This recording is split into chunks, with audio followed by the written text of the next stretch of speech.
Life has always been a challenge. When one has a problem and wishes to solve it, first one must determine what is the root cause of the problem. Simple problems have simple solutions. Complex problems are, well, more complex. An obvious problem with our current financial system is that it rewards greed and corruption. Greed and corruption seem to be everywhere. But are greed and corruption the root causes of the problem, or are they the result of the way the system is built? Logically, one should first ask, are there built-in reasons why the system works the way it does? And if there are, can they be built out?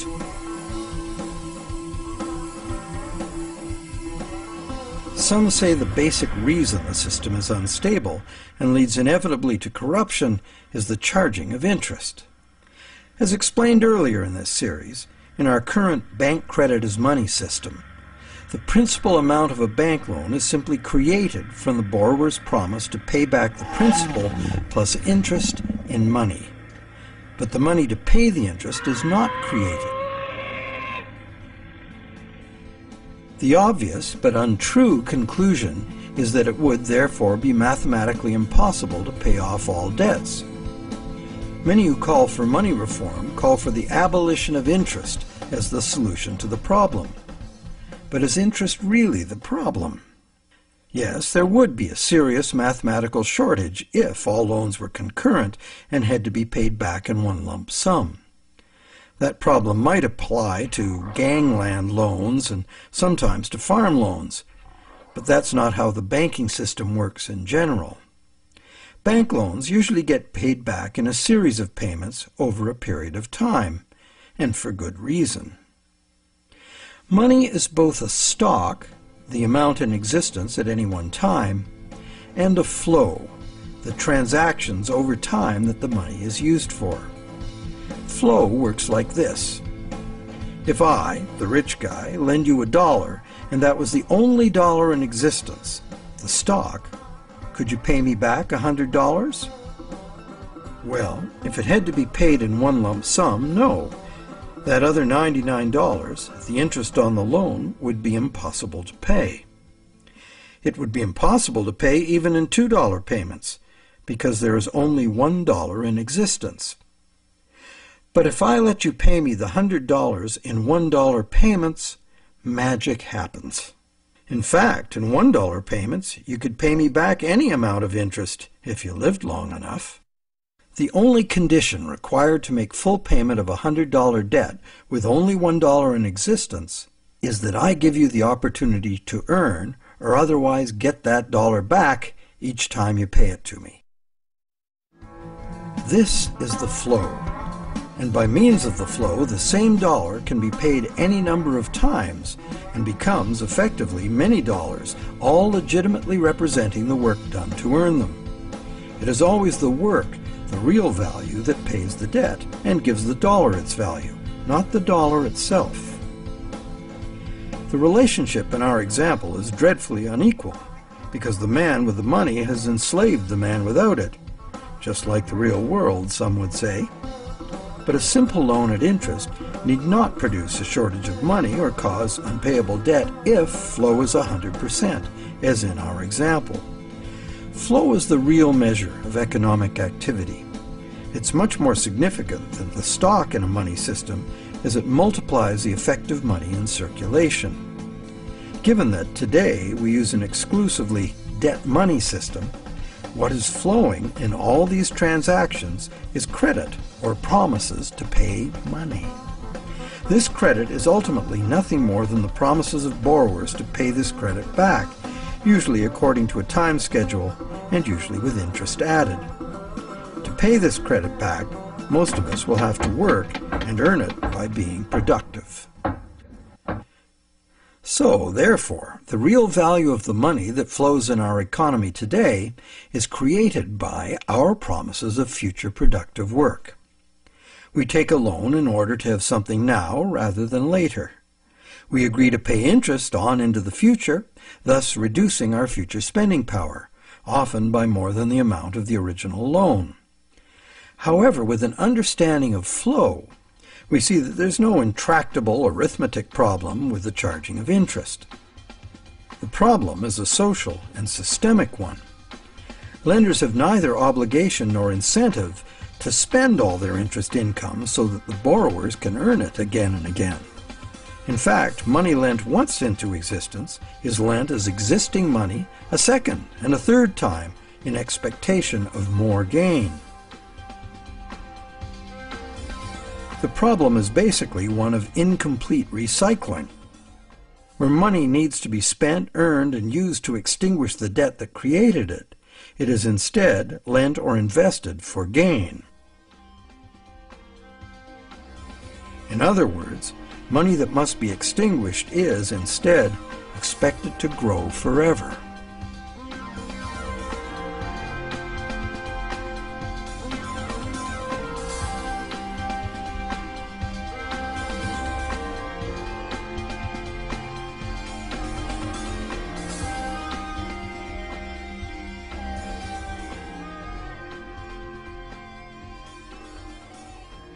Here's another simple example of a basic mechanism inherent to all lending. Let's say I lend you $100 and you spend it into circulation. It eventually ends up in the possession of someone who doesn't need to spend it and decides to lend it instead. Now once again, let's say this is the only $100 in existence, so you have to borrow it from the secondary lender in order to pay off your debt to me. But now you have to borrow it from me to pay the secondary lender. This twice-lent money has become a perpetually unpayable debt. This debt can never be extinguished, nor even reduced without a default. Notice that interest doesn't even enter into this equation.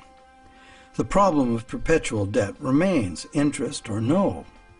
And even if the money itself is of intrinsic value, like gold or silver, or if it is issued by governments as cash, twice-lent money creates perpetual debt exactly the same way.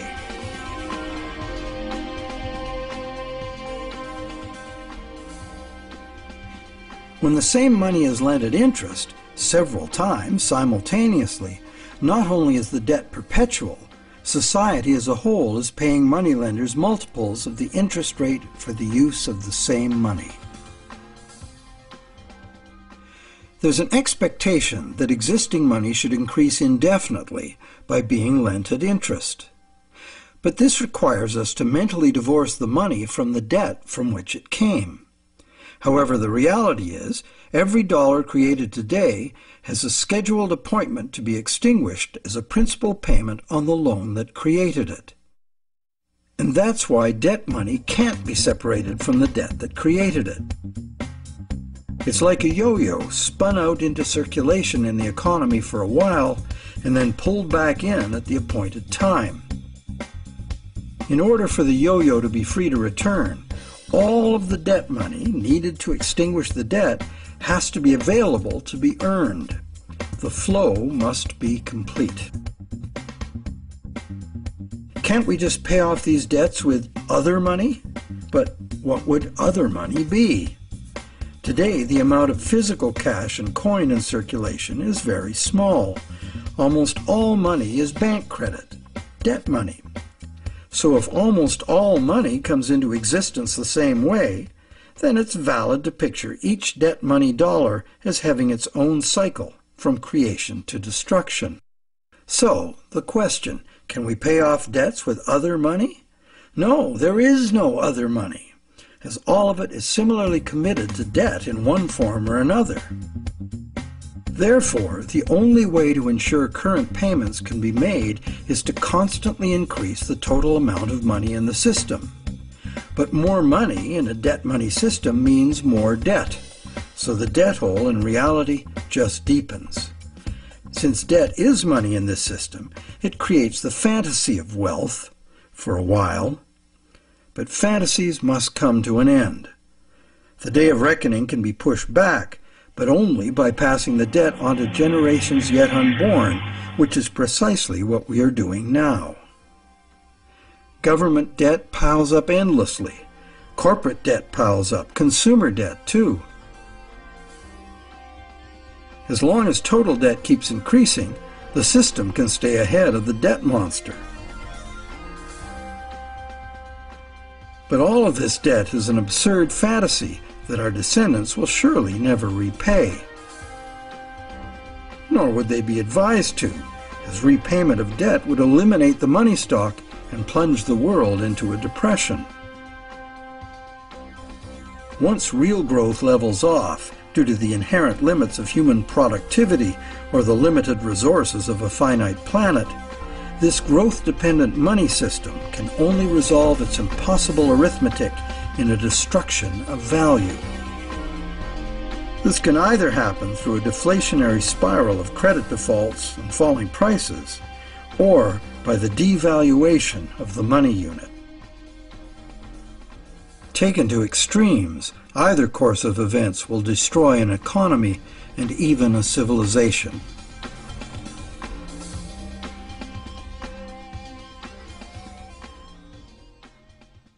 The only other choice is debt forgiveness. In the ancient world, a regular debt jubilee, society-wide forgiveness of debts, was a common practice to deal with these unavoidable problems with lending. It was considered normal, even by the rich and powerful, that the general good of society took precedence over the rights of those rich enough to be lending money for profit.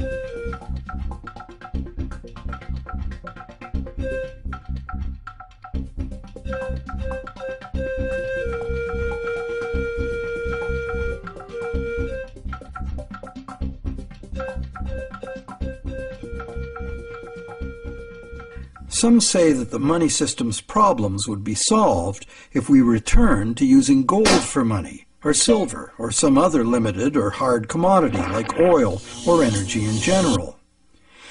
They argue that this prevents money from being created in excess and backs it with real value.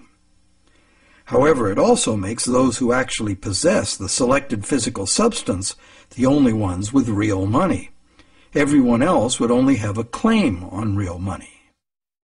For instance, gold.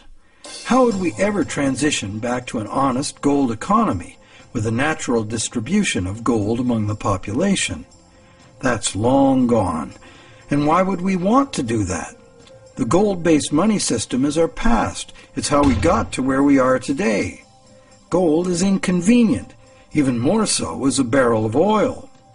Therefore, whether gold or oil or kumquats, trade will be carried out in promises. The real question is, if we are going to trade using promises of delivering something of real value, why gold? In fact, why any single commodity? At this time in our evolution, doesn't this very old idea of money merit serious re-examination?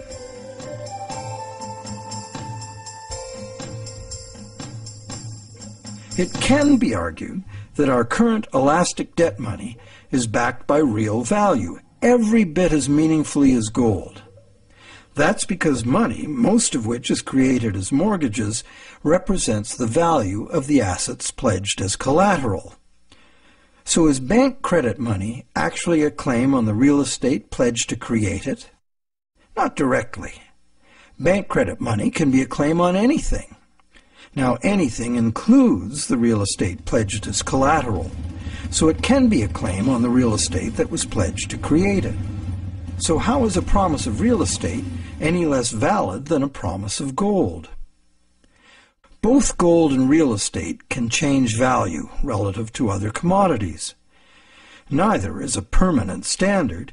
In fact, there can never be a permanent standard of value because value is always subjective and variable.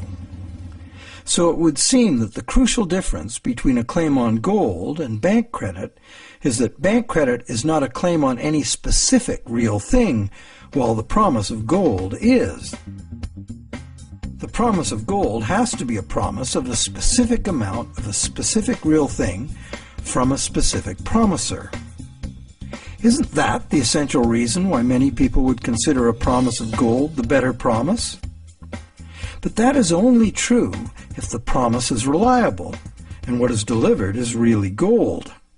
with the discovery that some of the gold bullion sitting in central banks is actually relatively worthless tungsten plated in gold, the whole argument that gold is the most solid, reliable money is shown to be neither solid nor reliable. Precious metal is susceptible to counterfeiting, it's heavy, and it's vulnerable to theft. So to return to commerce via the physical exchange of precious metal coins would mean civilization had reverted to a pre-electronic level of technology. In the absence of such a collapse, the economy would still wind up running on promises just as it does now. So once again, money would only be as good as the promises made, and there would be no need of actual precious metal coins if all transactions were carried out with promises.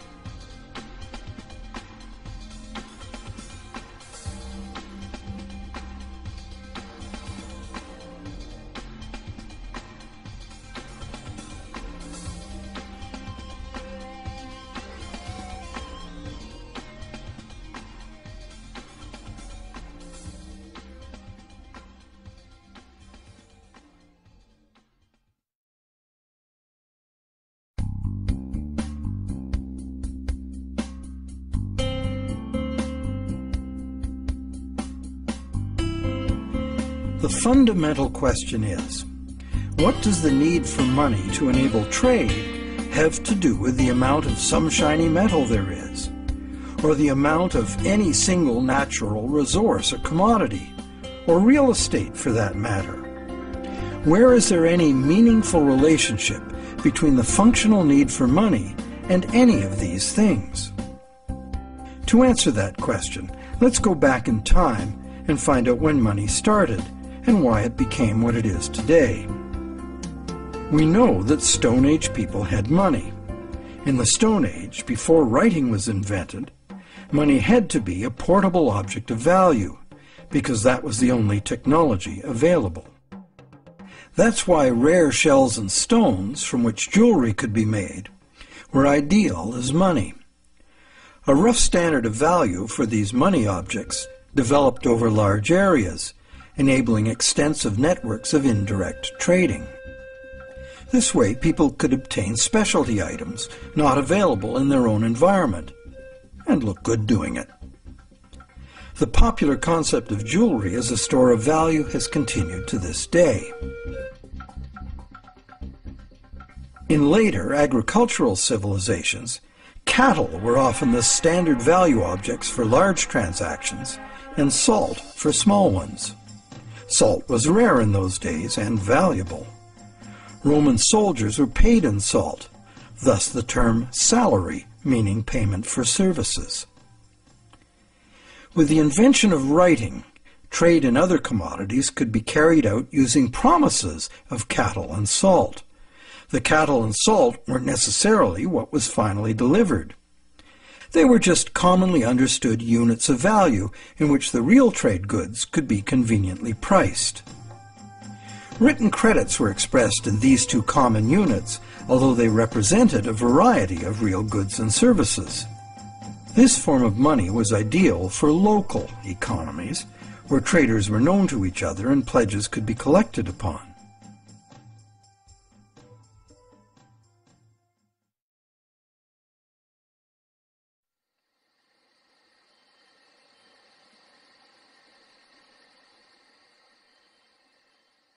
Agricultural surpluses allowed some people to leave the farming to others and specialize in particular crafts. This resulted in improved skills and better tools, and that led to further gains in productivity. This specialization of labor required increased trade, as more people opted to produce a single item of enhanced value. They would then need to trade their specialty for the broad spectrum of necessities that past generations had produced for themselves. But direct barter was inefficient. So more trade led to a greater need for money.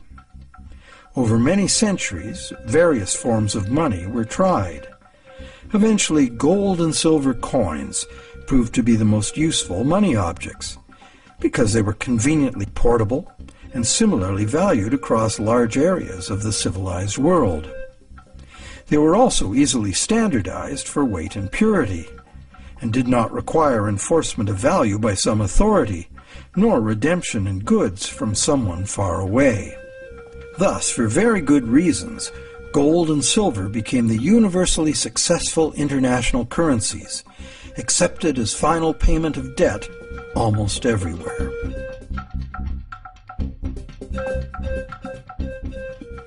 The problem with a system in which money is a standard commodity is that it is most efficient when only one standard commodity is used. But if you do that, it makes the value of money exclusively dependent on the quantity of that one commodity in relation to all other commodities. For example, the Spanish thought they would be fabulously wealthy with all the gold they stole from the Aztecs and the Incas, and then turned into money back home. But when the gold got back to Europe, sure, the amount of gold increased, but it didn't increase real productivity in proportion. Fertilizer would have been more useful for that. So because there was no big increase in real stuff to buy with it, the value of gold decreased, and the Spaniards discovered that gold had no absolute money value in itself, as many people had imagined it would.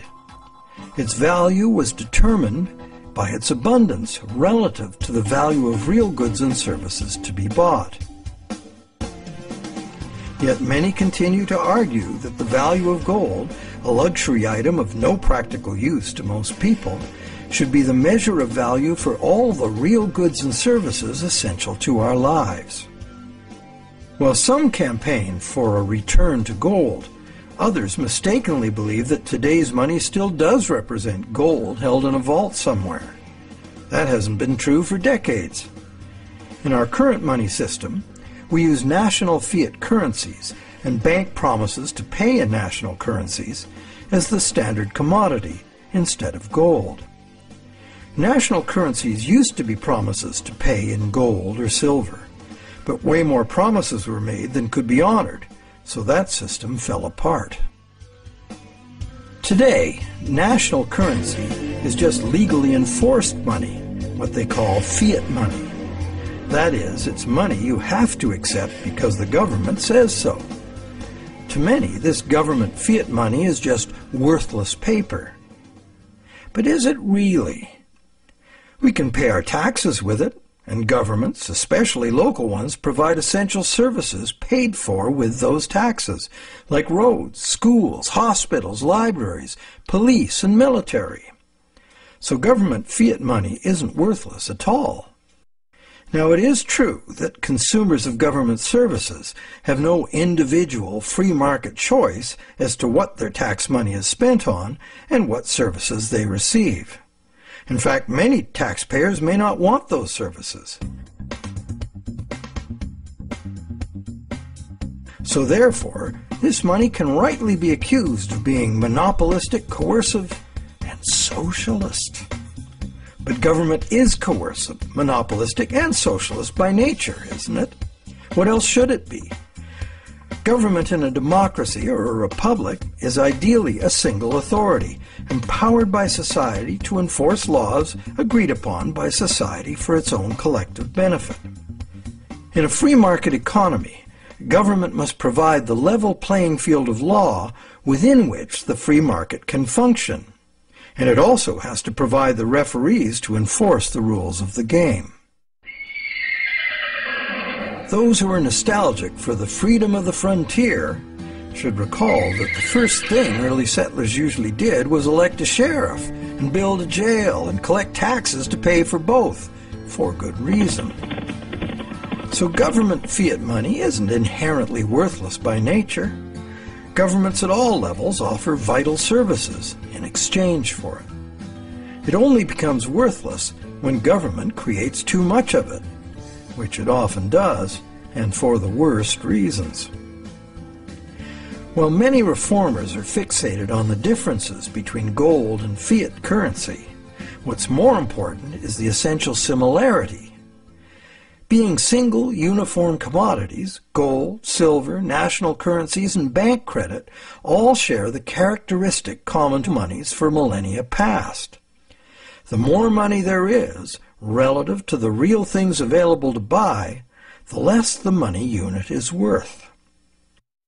Thus, the total quantity of money in circulation is extremely important to maintaining the general price levels. And today, this quantity is largely determined by the demand for new money to purchase real estate and speculative equities. This makes the supply of money for general trade particularly vulnerable to real estate and stock market bubbles.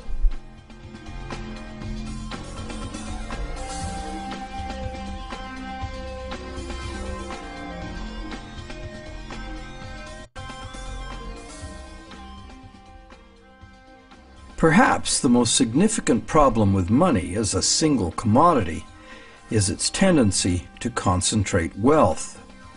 Those who have no money must get it from those who have it to lend. Anyone with extra money can lend it at interest, and if, rather than spending all of the interest, they add any of it to their lending capital, they will accumulate even more money to lend. One reputable study counted all the ways we pay interest, directly on our own debt and indirectly in prices and taxes for corporate and government debt. This was compared to the interest we earn from all sources.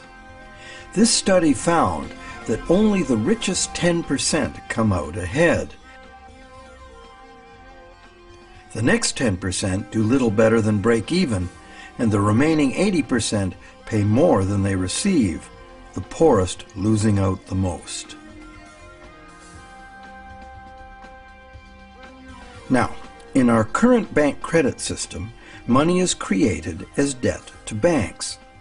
This debt is required to be repaid to the banks in money, either fiat cash or bank credit. Therefore, the ability of all borrowers to repay depends on the availability of fiat cash or bank credit. The supply of fiat cash is controlled by the nation's central bank, but fiat cash makes up only a very small proportion of money. Usually about 95% of all money is bank credit. And who controls the availability of bank credit? The banks? Well, on the one hand, what the banks can do is constrict the supply of credit any time they want to, with high interest rates or by just not granting loans. On the other hand, the banks can lower interest rates and encourage borrowing, but they can't expand the money supply unless borrowers are willing to borrow. If cautious and reliable borrowers are in short supply, banks must take bigger risks, as interest must be paid to depositors and banks cost money to run. The bank credit money supply is, as they say, highly elastic. And because it's based on the willingness of borrowers to borrow and the reliability of borrowers' credit, it is vulnerable to both rapid expansion and drastic shrinkage. Also, everyone is legally obliged to pay in money. Now, money in reality is just an accounting of debt, and accounting follows strict rules, so the whole situation is governed by inflexible numbers. That's why a sudden shrinkage in the money supply caused by some defaults has the inevitable follow-up effect of causing more and more defaults and even more shrinkage of the money supply. This self-reinforcing downward suction leads us into economic collapse and the economic and social absurdity of unemployed, dispossessed people camping outside their empty, vandalized homes. And what does the government do about it? It loads bankrupt taxpayers with astronomical fantasy debt that will never even be reduced, never mind paid off.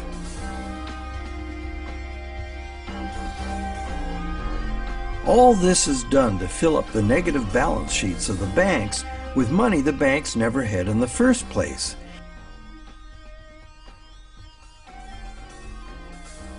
And then they use it to pay themselves obscene bonuses.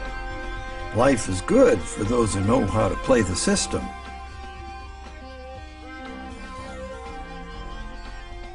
The bailout scam was the biggest daylight robbery in the history of the world, so far.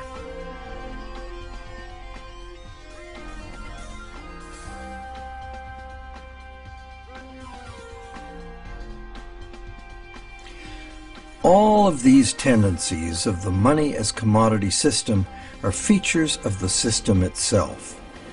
The greed and corruption comes in as those who understand the system profitably surf the inevitable waves of boom and bust.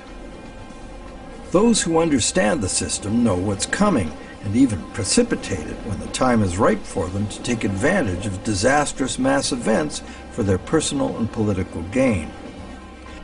But it's the structure of the system itself which gives them the opportunity.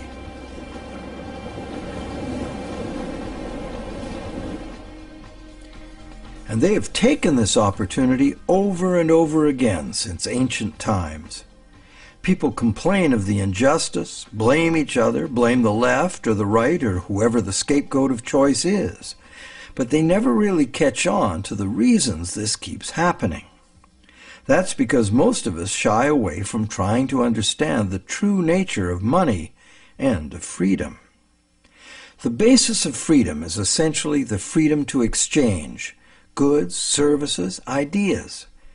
If you create something in proven demand, you and only you should have the right and the freedom to create and spend the credit money needed by someone to buy it. Money as a portable uniform commodity was invented a very long time ago. It was the only choice using the technological means available at that time. But times have changed. So why is this outmoded technology still the prevailing concept we have for money? Could we go beyond money as we've known it? Could there be a new basis, a fresh concept, a design that could more effectively address the real purpose of money in the 21st century?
Awareness of the need for real change in the money system is growing.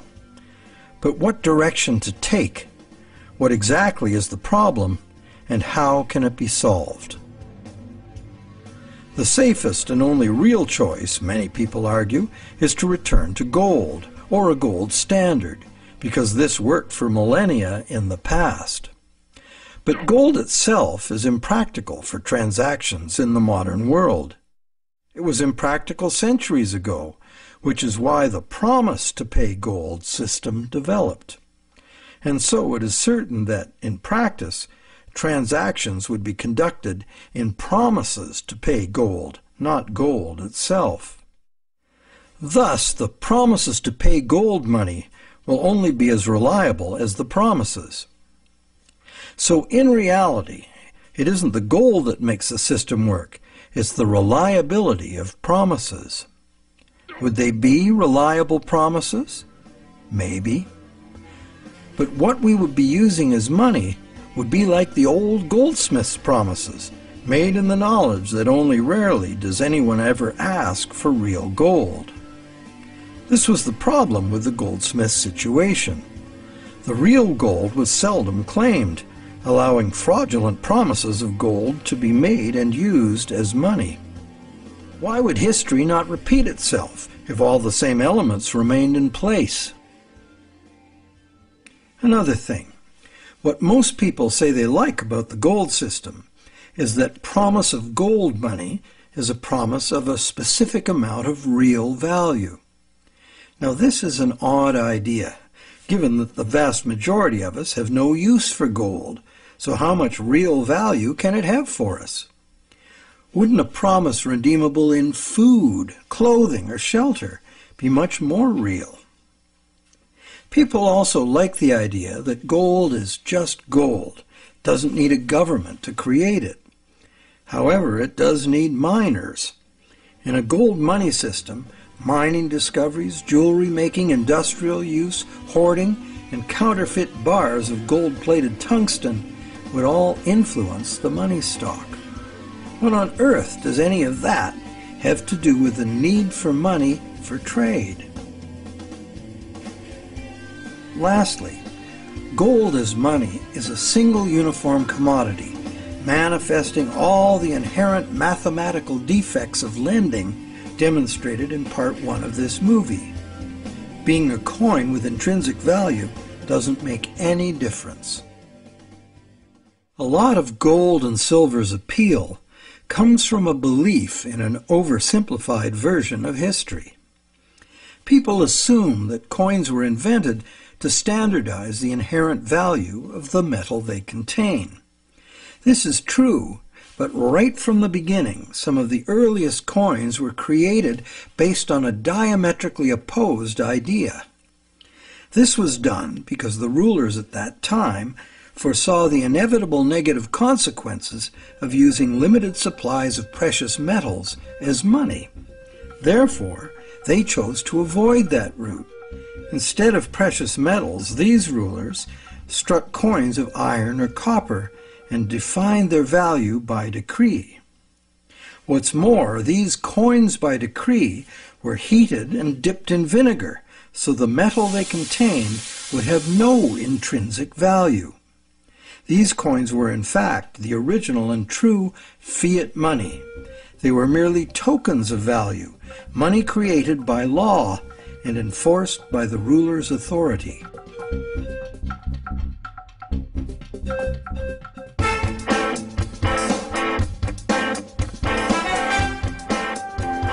Pure fiat money is the other main idea favored by money reformers.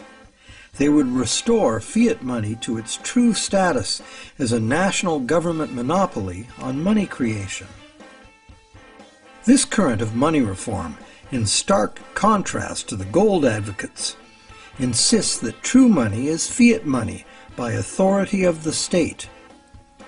This money is to be simply spent into existence as a promise by the state to accept the same money back in payment of taxes. The taxes are compulsory, and the state also promises to enforce the acceptance of this money in court. These are very reliable promises and can result in very reliable money. if not abused.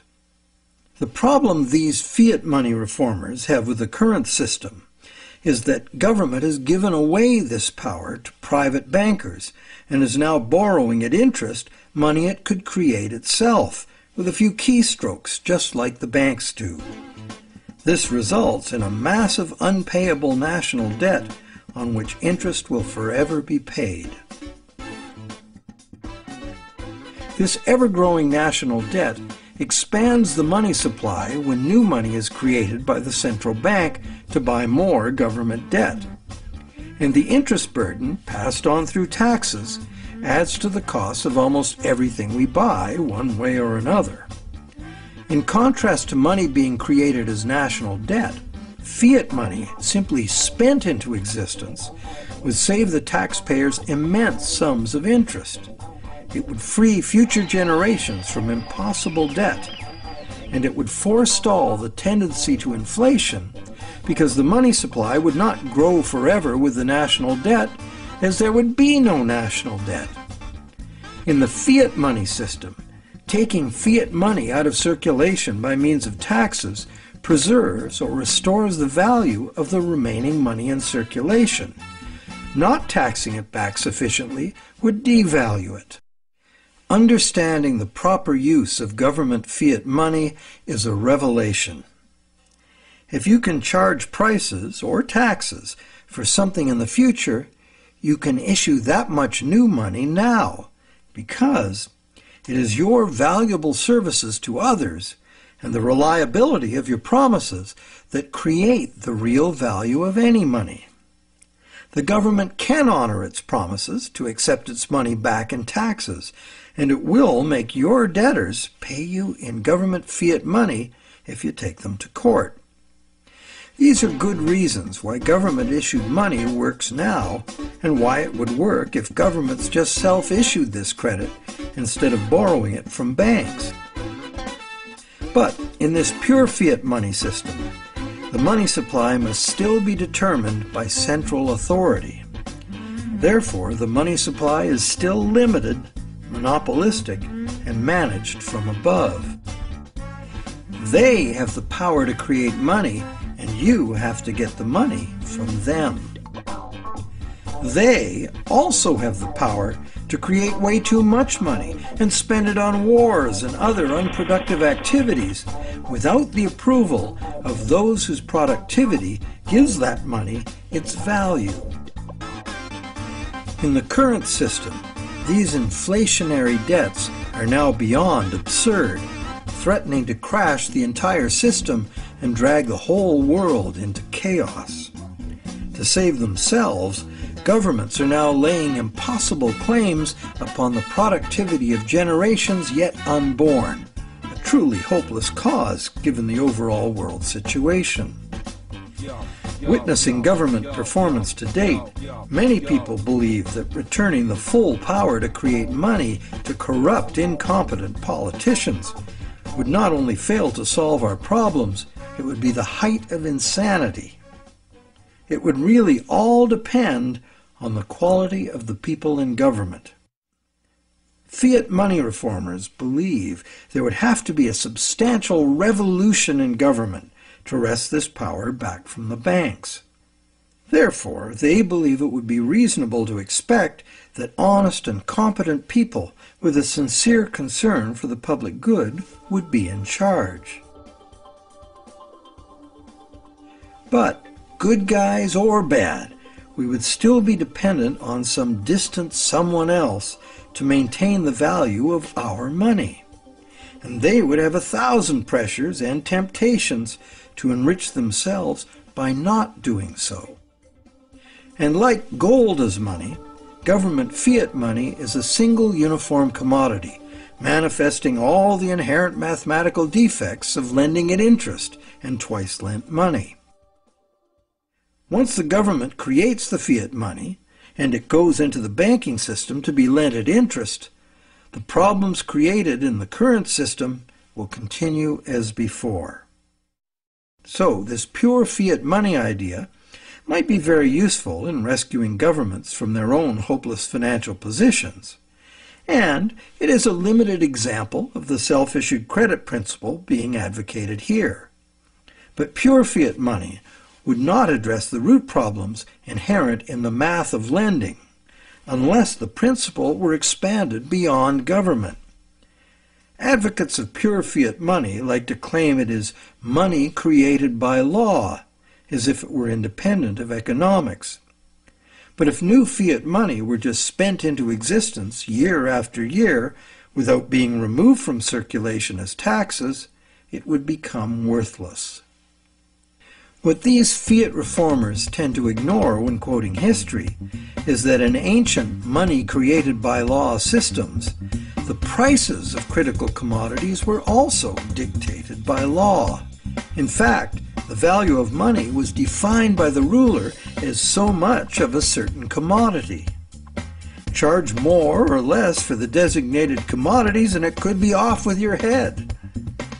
Today, price controls like this could only be achieved in a self-isolated and totally bureaucratically controlled economy like Soviet communism.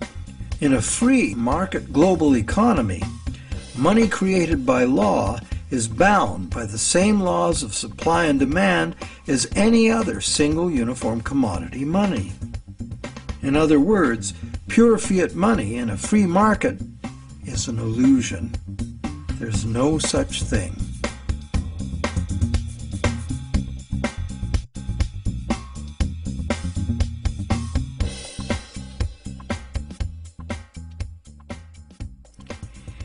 In the third stream of money reform are the various types of so-called alternative currencies, all of them based on some concept of money being created as self-issued credit. Many examples of such systems exist today all over the world. Some are very successful business-to-business barter networks, in which businesses create product credit money to use among themselves, independent of banks and government, and usually interest-free. Such systems are tolerated, and in Switzerland the existence of the Weir system is generally credited with stabilizing the banking system by expanding when the conventional system contracts and vice versa. But in the past, when they became too successful, alternative currencies were usually suppressed by the banking system or even outlawed by government. So, active suppression is the most significant external problem. The most common inherent problems with these systems are their limited scope and acceptance, their operating costs, and the unreliability of member credit. What the conventional banking system provides, worldwide reach, affordability, credit checks, and debt enforcement, are the necessary services that are usually inadequate or prohibitively expensive in the alternative systems.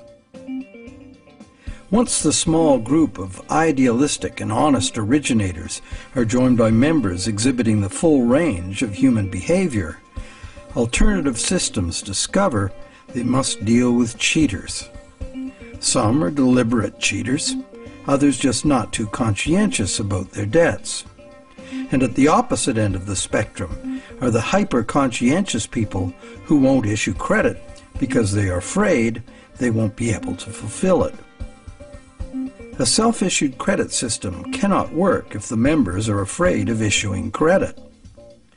And that is why it makes far more sense that government and essential industries like farming, forestry, mining, manufacturing, and construction should be the main and widely accepted sources of self-issued credit, not vulnerable individuals trading haircuts for pottery.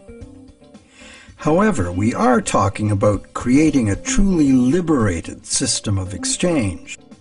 Therefore, in this proposed new system, anyone would have the freedom to issue credit, because only voluntary acceptance would determine the circulation of it. The cost of accounting in self-issued credit systems could be overcome entirely by emerging technologies, allowing the creation of a digital coin. Digital coins could be passed from one owner to another, peer-to-peer, so that no bookkeeping and no third-party involvement, like banks or PayPal, is required. This leaves only the problem of achieving global spread. Thanks to technology again, this could now be achieved at little cost and at the same rate and with the same ease that the existing social networks like Facebook and Twitter have spread. So there is a positive answer to all the questions we've posed in this movie. And there is a solution that has the potential to unite the three seemingly conflicting schools of money reform into one cohesive movement for fundamental monetary change. Because, when examined closely, be it gold, tax receipts, or someone's goods and services, all three schools of money reform are really calling for the same thing: money that is redeemable for something specific from someone specific. Once one comes to that realization, it becomes obvious that self-issued credit for the full range of goods and services in demand would necessarily include gold, silver, and government tax receipts, as these are also things in demand. We just need to look beyond obsolete beliefs to see the heart of the situation. The all-inclusive self-issued credit system, the basis for almost all so-called alternative currencies, could contain within it both the precious metal and the payable for tax models of money without any contradiction.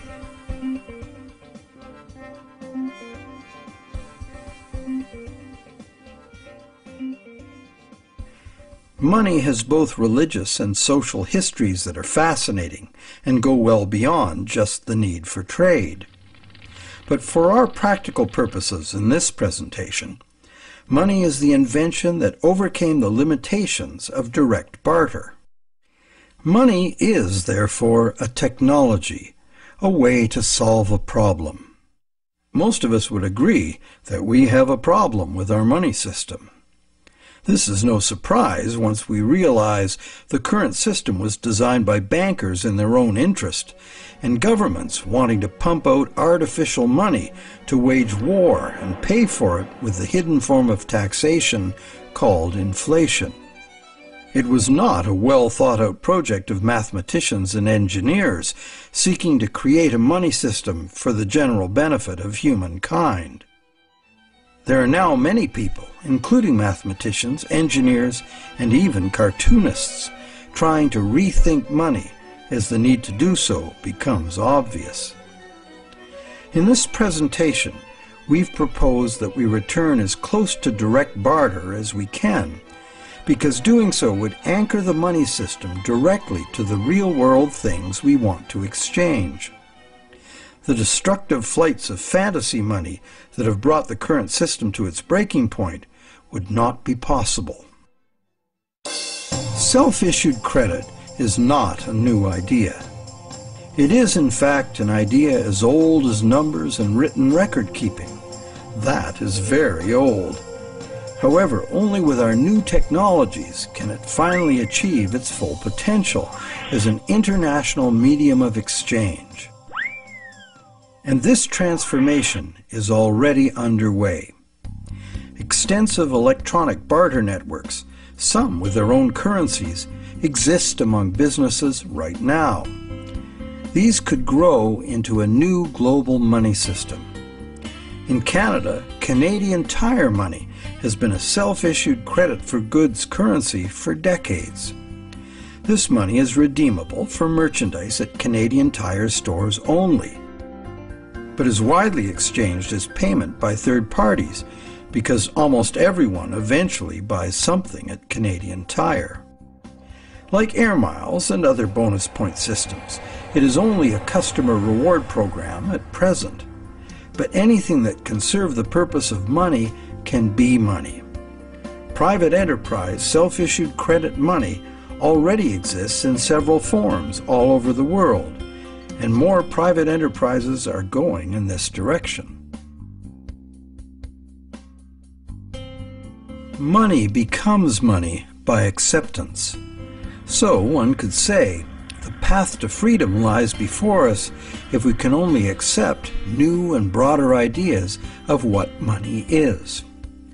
Looked at logically, why wouldn't a legally binding contract for delivery of specific goods and services from a specific supplier be much more acceptable as a medium of trade than the much abused government bank monopoly money we are using now?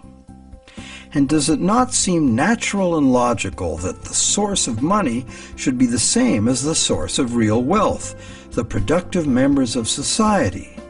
And does it not seem natural and logical that the value of anyone's credit should be determined solely by their own proven success at living within their means, no one else's? And does it not seem natural and logical that the value of what we have earned with our work and productivity should not be susceptible to being destroyed or stolen by the gambling of some very greedy people? We hope that watching the Money as Debt series has given you insights into why our money system functions the way it does. We also hope that we've demonstrated how a return to gold or a switch to any single uniform commodity as money does not solve the fundamental problems with money. Manipulation of single commodity money has milked productive people of their life energies and prosperity for millennia. That this predatory wealth extraction system could soon take the form of a single global bank emerging as an unaccountable big brother world dictatorship should concern everyone. We hope you're encouraged to do your own thinking about money, a subject that has been ignored and misunderstood by the public for much too long, to our great disadvantage.